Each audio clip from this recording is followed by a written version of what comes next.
جی air marshal Arshad Malik صاحب، India ہمارے خلاف چائنا کارڈ کھیل رہے ہیں. ان کے جو ڈیلیگیشنز اب باہر جائیں گے، ان کو جو بریفنگز دی گئی ہیں اور جو انڈین کا میڈیا میں بھی جو خبریں آ رہی ہیں وہ یہ ہیں کہ جی ہماری لڑائی پاکستان سے نہیں چائنا کے ساتھ ہے، وہ چائنیز ٹیکنالوجی ہمارے خلاف استعمال کی جا رہی ہے.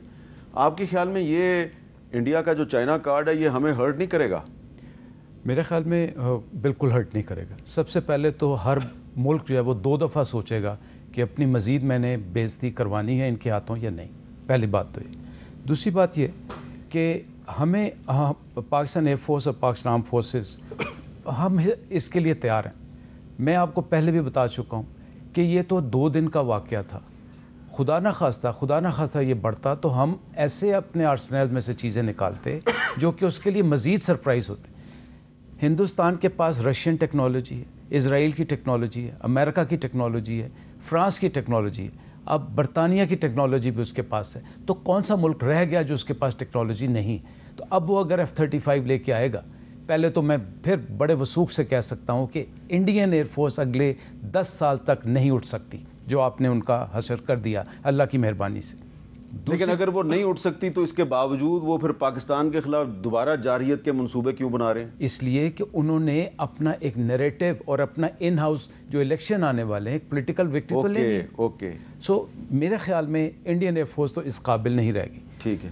دوسرا، یقین کریں کہ کوئی بھی ملک ٹیکنالوجی دینے سے پہلے سوچے گا.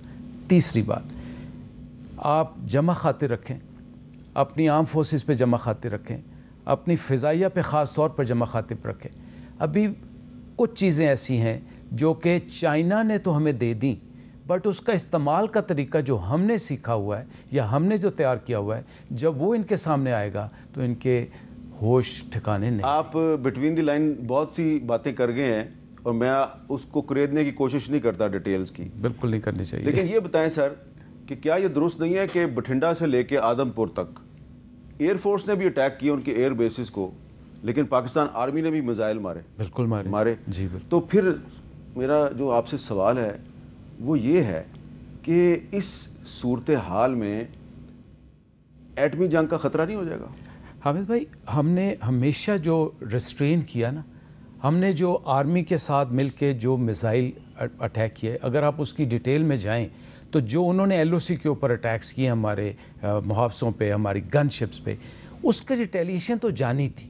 1 سیکنڈ، جب ہم نے مثال کے طور پہ بٹنڈا پہ جب ہم نے اپنا چائنا کے JF-17 سے ہم نے ایک میزائل مارا جس کا میں نام نہیں لوں گا، جس کی میں رینج بھی نہیں بتاؤں گا، وہ ایکوریٹ تھا، لیکن اس کو ری ایشور کرنے کے لیے ہم نے اپنے میزائل سرفیس ٹو سرفیس استعمال تو انہوں نے جو اپنے میزائل مارے وہ پیچھے امرتسر میں گر گئے؟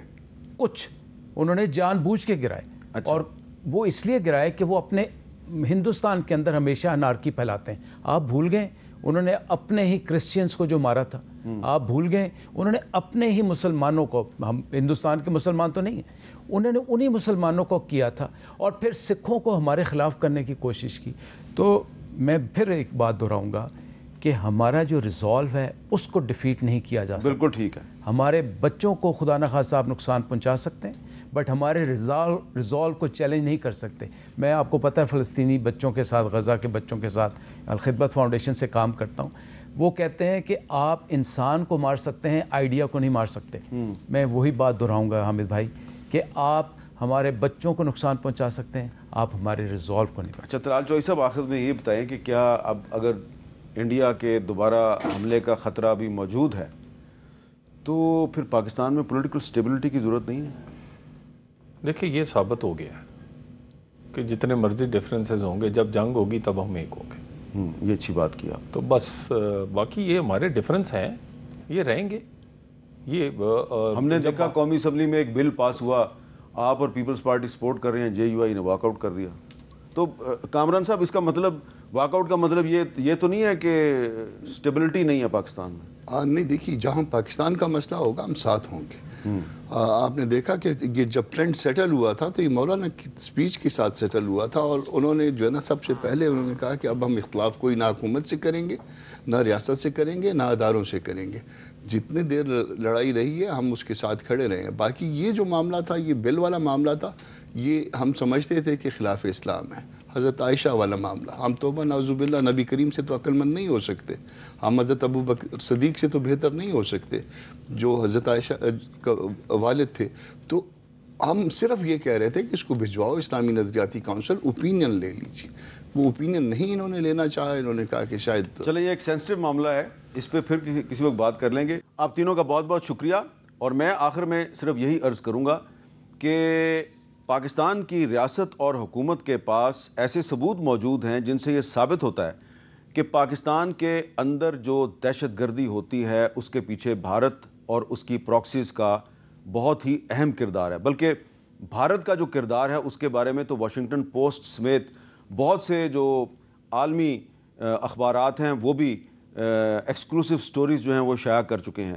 تو اب وقت آ گیا ہے کہ بھارت کی جو پروپیگنڈا کمپین ہے اس کو ناکام بنانے کے لیے پاکستان کی حکومت وہ تمام ثبوت دنیا کے سامنے پیش کرے جن سے یہ ثابت ہوتا ہے کہ پاکستان میں جو دہشت گردی ہو رہی ہے اس کے پیچھے بھارت ہے.